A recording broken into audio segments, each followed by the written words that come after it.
एक middle class की पूरी लाइफ स्ट्रगल में ख़त्म हो जाती है। जो ख़त्म नहीं होती वो है स्ट्रगल। क्रेडिट कार्ड के यूज़ 2019 में 54 मिलियंस थे। ऐसा क्या हुआ कि 2024 में क्रेडिट कार्ड के यूज़ 108 मिलियंस हो गए। एक डेटा के अनुसार इंडिया में 79% लोग कार लेते समय फाइनेंस चूज़ करते हैं, बैंकिंग फाइनेंस या नॉन बैंकिंग फाइनेंस। और जो लोग फाइनेंस चूज़ करते हैं उसमें 70% का एज 30 to 33 ईयर्स होता है। एक डेटा के अनुसार इंडिया में 3% लोग स्टॉक मार्केट में इन्वेस्ट करते हैं और ये नंबर चाइना में 13% है और यूएसए में 55%। एक मिडिल क्लास की सबसे बड़ी ड्रीम होती है गुलामी, गवर्नमेंट जॉब की। राजस्थान में 53,000 पीओस की वैकेंसी निकली थी, जिसमें 25 लाख लोगों ने अप्लाई किया था। हर साल 36 लाख लोग बीमारी के कारण जान गंवाते हैं। उसमें 22% ऐसे लोग होते हैं जिनके पास पैसा नहीं होता ट्रीटमेंट के लिए। एक पिता अपने पसीने की कमाई अपने लड़के का जीवन सफल बनाने के लिए उसको देता है जो खुद अपने जीवन में सफल नहीं हुआ। Food inflation 9 to 10%, education inflation 10 to 12%, medical inflation 12 to 14% हर साल इंक्रीज हो रहा है। मिडिल क्लास में दो कैटेगरी होती है, first middle class, second lower middle class. Lower middle class में वो लोग आते हैं जो अपने डेली और मंथली एक्सपेंसेस के लिए स्ट्रगल करते हैं। मिडिल क्लास में वो लोग आते हैं जो स्ट्रगल तो करते हैं लेकिन डेली और मंथली एक्सपेंसेस के लिए नहीं, वो अपने लाइफ स्टाइल को मेंटेन करने के लिए स्ट्रगल करते हैं। एक डेटा के अनुसार मिडिल क्लास की मंथली इनकम होती है 40,000, बट कुछ लोग बोलेंगे कि मेरे फादर की मंथली इनकम 40,000 है तो हम मिडिल क्लास में आते हैं, तो आप गलत हो। अगर आपके फैमिली में 4 मेंबर्स हैं और आपके फादर 40,000 अर्न करते हैं तो 4 डिवाइड इंटू 40 मीन्स पर मेंबर अर्निंग हुआ 10,000, तो इसका मतलब आप लोअर मिडिल क्लास फैमिली में आते हो। और आपके फैमिली में 4 मेंबर्स हैं और ऑल मेंबर्स की अर्निंग 40,000 है, आप मिडिल क्लास में आते हो, क्योंकि आपके स्टडी का, आपके फूड का और आपके मेडिकल एक्सपेंसेस जितने सारे हैं सब आपके फादर्स के अर्निंग पे ही डिपेंड करता है।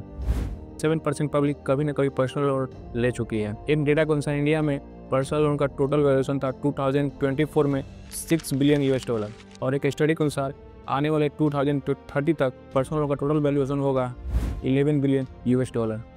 अगर कोई पर्सनल लोन नहीं लिया है तो किसी न किसी लोन के चक्कर में वो जरूर फंसा है। Home loan, marriage loan, study loan और कार लोन के चक्कर में। इंडिया का 53% यूथ एज ऑफ 30 के पहले पर्सनल लोन ले चुकी होती है। और कुछ लोग ऐसे भी होते हैं जो अनवांटेड पर्सनल लोन लेते हैं। एक डेटा के अनुसार इंडिया में 23% यूथ ट्रैवल और वेकेशंस के लिए पर्सनल लोन लेती हैं, लाइक गोवा, मनाली और शिमला जाने के लिए। और 37% लोग केवल शॉप के लिए पर्सनल लोन लेते हैं, जैसे नाइकी शूज़ और एप्पल वॉच, इन सब के लिए। एक डेटा कहता है कि इंडिया में 70% आईफोन EMI पे है। जो आईफोन 2020 में 2.7 मिलियन सोल्ड आउट हुआ, ऐसा क्या हुआ कि वही आईफोन 2024 में 13 मिलियन सोल्ड आउट हुआ। लास्ट ईयर 2024 में आईफोन ने $10 बिलियन का रेवेन्यू जनरेट किया था और एप्पल के मैकबुक ने $2.5 बिलियन का रेवेन्यू जनरेट किया था। जितने भी एप्पल के प्रोडक्ट सेल होते हैं उसमें 90% मिडिल क्लास से होते हैं। एप्पल के चीफ एग्जीक्यूटिव टिम कुक ने कहा कि एप्पल ने 2024 में एक नया रिकॉर्ड बनाया नवंबर और दिसंबर के मंथ में। IDC इंटरनेशनल डेटा कॉर्पोरेशन के अनुसार इंडिया सेकेंड लार्जेस्ट मार्केट है इलेक्ट्रॉनिक डिवाइस का। आईफोन का एडिक्शन इंडिया में इस कदर है कि एक लड़का अपनी माँ का ज्वेलरी चुरा कर बेच देता है केवल आईफोन लेने के लिए। एक लड़का अपनी एक किडनी सेल कर देता है केवल आईफोन लेने के लिए। जितने कमाते हैं उतने उड़ाते हैं, ये डायलॉग पुराना हो चुका है। जितना कमाते हैं उससे ज़्यादा उड़ाते हैं, अभी के टाइम में यही सही है। इंडिया में 79% लोग कार लेते समय फाइनेंस चूज़ करते हैं, बैंकिंग फाइनेंस या नॉन बैंकिंग फाइनेंस। और जो लोग फाइनेंस चूज़ करते हैं उसमें 70% लोगों का एज 30 to 33 ईयर्स होता है। 2020 में 5.4 मिलियन यूनिट सोल्ड हुए थे कार्स के। स्टडी के अनुसार 2030 तक इंडिया में 10 मिलियन यूनिट सोल्ड आउट होने का अनुमान है, जो कि 30% कंपाउंड एनुअल ग्रोथ है। आज इंडिया में 7.5% हाउस होल्डर के पास खुद की कार है, मीन्स 12 फैमिली में से एक फैमिली के पास अपनी खुद की कार है। और गोवा एक ऐसा स्टेट है जिससे 45% फैमिली के पास खुद की कार है। और इंडिया में कुछ ऐसे स्टेट हैं जिनके 4 व्हीलर्स के नंबर्स बहुत ज़्यादा हैं, लाइक पंजाब, गोवा, केरल, हिमाचल प्रदेश, अरुणाचल प्रदेश, जम्मू एंड कश्मीर। जबकि आंध्र प्रदेश, उड़ीसा, वेस्ट बंगाल और बिहार, इन स्टेट में ओनली 3% फैमिली मेम्बर के पास ही अपनी 4 व्हीलर है। On road register bike India में 26 CR है और on road register car 5 CR है इंडिया में, means 185 two wheelers and 34 cars पर एवरी 1000 पर है। 2019 में कार लेते समय 70 to 72% लोग फाइनेंस चूज करते थे, बट आज 79% लोग कार लेते समय फाइनेंस चूज करते हैं। इसका मतलब मिडिल क्लास की शौक तो बड़ी है बट इनकम नहीं। डेटा कहता है कि मिडिल क्लास की 25% salary EMI, car loans, home loans इसमें चले जाते हैं। एक स्टडी कहता है कि मिडिल क्लास अपने जीवन की टोटल कमाई में से 5वें हिस्से की कमाई अपने शादी में खर्च करता है। आज एक एवरेज वेडिंग कॉस्ट की एक्सपेंस है 30 to 35 lakhs, जो कि पिछले साल से 8% इंक्रीमेंट हुआ है। पहले के लोग डेस्टिनेशन वेडिंग मजबूरी में करते थे बट आज डेस्टिनेशन वेडिंग का ट्रेंड है, जिसकी एवरेज कॉस्ट 50 to 55 lakhs होता है, जो डिपेंड करता है फैमिली की कंडीशन पे। 2025 में 48 to 49 lakhs शादियाँ होने वाली है और ये शादियाँ सिर्फ नवंबर और दिसंबर के मंथ में होने वाली है। एक स्टडी कहता है इसमें टोटल खर्च होंगे 6 लाख करोड़। इंडिया में 65 to 70% लोग शादी लोन से करते हैं, जो कि 57 to 58% फीमेल साइड से और 6 to 7% मेल साइड से लोन लिया जाता है शादी के लिए। मिडिल क्लास की हर छोटी बड़ी काम में सबसे बड़ा उनका साथी होता है लोन, बाइक से लेकर कार तक, शादी से लेकर शराब तक। और एक स्टडी में पाया गया है 2020-21 तक 31% मिडिल क्लास फैमिली थी इंडिया में। 2030-31 तक 45% मिडिल क्लास फैमिली हो जाएगी और 2050 तक 61% मिडिल क्लास फैमिली हो जाएगी इंडिया में। इसका सबसे बड़ा कारण है not income increase according to inflation. यदि कोई मुंबई में खुद का फ्लैट लेता है तो डायरेक्ट और इनडायरेक्ट 50% पैसा गवर्नमेंट को जाती है in terms of GST, stamp duty, land construction and additional excise. यदि कोई मिडिल क्लास फैमिली फ्लैट ले भी लेता है तो पूरी उम्र खत्म हो जाती है लोन चुकाने में। सपोज मुंबई में एक एवरेज फ्लैट की प्राइस 35 to 40 lakhs है। यदि एक फ्लैट की प्राइस 40 lakhs है और डाउन पेमेंट 5 lakhs करता है तो लोन अमाउंट हुआ 35 lakhs और मिनिमम 25 ईयर्स के लिए EMI करवाता है रेट ऑफ इंटरेस्ट 8% पर, तो उसका मंथली EMI 27,000 होगा और उसका इंटरेस्ट अमाउंट होगा 46 lakhs। तो प्रिंसिपल अमाउंट और लोन अमाउंट दोनों को ऐड किया जाए 81 lakhs होगा। और ये इन्फ्लेशन का कहर इस प्रकार है कि मिडिल क्लास फैमिली को समझ नहीं आता कि क्या खर्च करे और क्या बचाए। आटा से लेकर दाल तक, आलू से लेकर प्याज तक, इनके दाम ऐसे भाग रहे हैं जैसे खरगोश के रेस में चीता।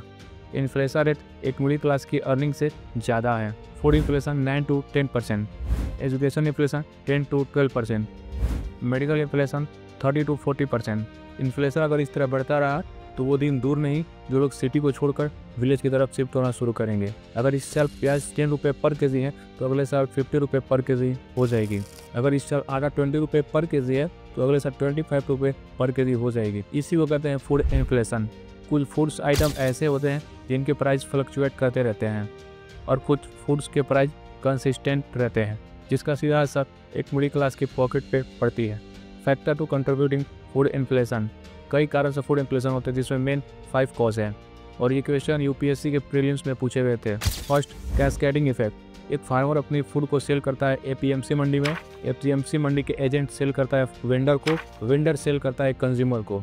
फार्मर और कंज्यूमर के बीच में जितने मीडिएटर और एजेंट आएंगे उतना ही फूड का प्राइस इंक्रीज होगा because it's exchange of many hands. Second, perishable natures.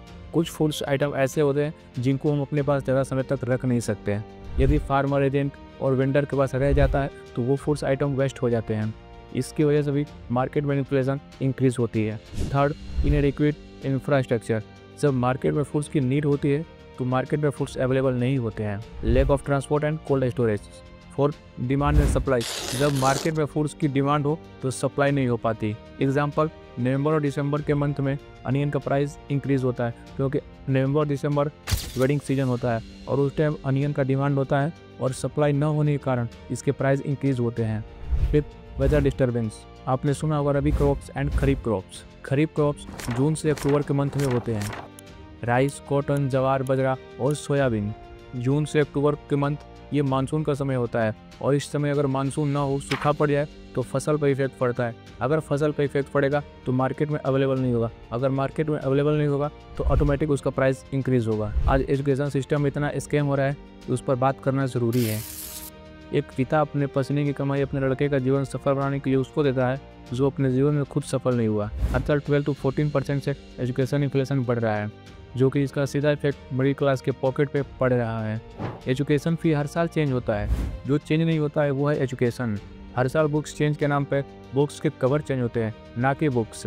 School वालों को ये बच्चा एक प्रोडक्ट है, ना कि स्टूडेंट। सेम स्कूल में होते हुए हर साल एडमिशन करवाया जाता है ताकि अपने प्रोडक्ट से कैसे पैसा निकाला जा सके। आज मेट्रो सिटी जैसे मुंबई में एवरेज एजुकेशन फ़ी है 5 to 6 लाख। आज से 15 ईयर्स बाद वही एजुकेशन फी 55 to 60 lakhs हो जाएगा। And this is not for higher education, only nursery to 10th class. 2009 में IIM की फीस थी 5 lakhs, आज 25 lakhs है। 2018 में IIT की एवरेज फीस थी 1.5 to 2 lakhs, बट आज 5 to 6 लाख है। CPI कंज्यूमर प्राइस इन्फ्लेशन इसके डबल है एजुकेशन इन्फ्लेशन।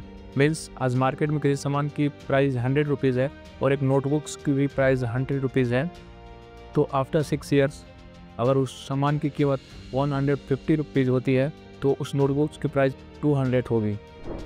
एक मिडिल क्लास पिता के सारे सपने वही ख़त्म हो जाते हैं जब उसके लड़के की ज़रूरत और सपनों की शुरुआत होती है। कोटा में 150 to 200 ऐसे कोचिंग इंस्टीट्यूट है जिसमें 1000+ स्टूडेंट हैं। कोटा में स्टडी के लिए हर साल 2 से 3 लाख स्टूडेंट विजिट करते हैं और एक स्टूडेंट की पर एनम का एक्सपेंस होता है 1.5 लाख to 2 लाख। कोटा में टॉक्सिक माहौल होता है स्टडी को लेकर। स्टडी का अलग प्रेशर, फैमिली वालों का अलग प्रेशर, एक लड़के को समझ नहीं आता कि वो करे क्या। और यही कारण है कि 2024 में 17 और 2025 में इस मंथ तक 14 स्टूडेंट सुसाइड कर चुके हैं।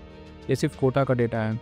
सिर्फ कोटा में 6 to 8 लाख टोटल वैल्यूएशन है एजुकेशन इंडस्ट्री का। इन्फ्लेशन की बात यही खत्म नहीं होती। सबसे ज़्यादा एक्सपेंसेस अगर होते हैं कहीं तो वो है मेडिकल एक्सपेंसेस। सबसे ज़्यादा अगर कहीं इन्फ्लेशन बढ़ता है तो वो है मेडिकल इन्फ्लेशन।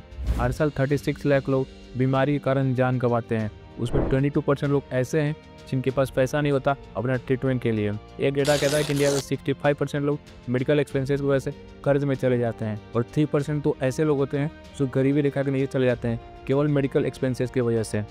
आने वाले कुछ समय बाद अगर गोल्ड से भी कुछ ज़्यादा प्रीसियस होगा तो वो है हेल्थ इंश्योरेंस। अगर पिछले 2 साल का डेटा देखा जाए तो हेल्थ इंश्योरेंस का प्राइस हर साल इंक्रीज़ हो रहा है।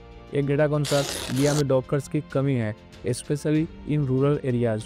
केवल 2020 में 0.7 डॉक्टर्स थे पर 1000 पेशेंट पर। हर साल मेडिकल इन्फ्लेशन 50% से बढ़ रहा है। जो ट्रीटमेंट 2015 में 5 लाख में होता था, आज वही ट्रीटमेंट 10 लाख में होता है। एंड आने वाले आफ्टर 10 ईयर्स वही ट्रीटमेंट 15 लाख में होगा, क्योंकि इन्फ्लेशन इतनी तेज़ी से बढ़ रहा है इस पर किसी का भी कंट्रोल नहीं है। सपोज आज अगर ब्रेन कैंसर का ट्रीटमेंट 20 लाख में होता है तो आफ्टर 10 ईयर्स वही ट्रीटमेंट 60 to 65 लाख में होगा। आज अगर एक मेडिकल पेशेंट का ट्रीटमेंट 5 to 6 लाख में होता है तो आफ्टर 10 ईयर्स वही ट्रीटमेंट 20-25 लाख में होगा। Thanks for watching.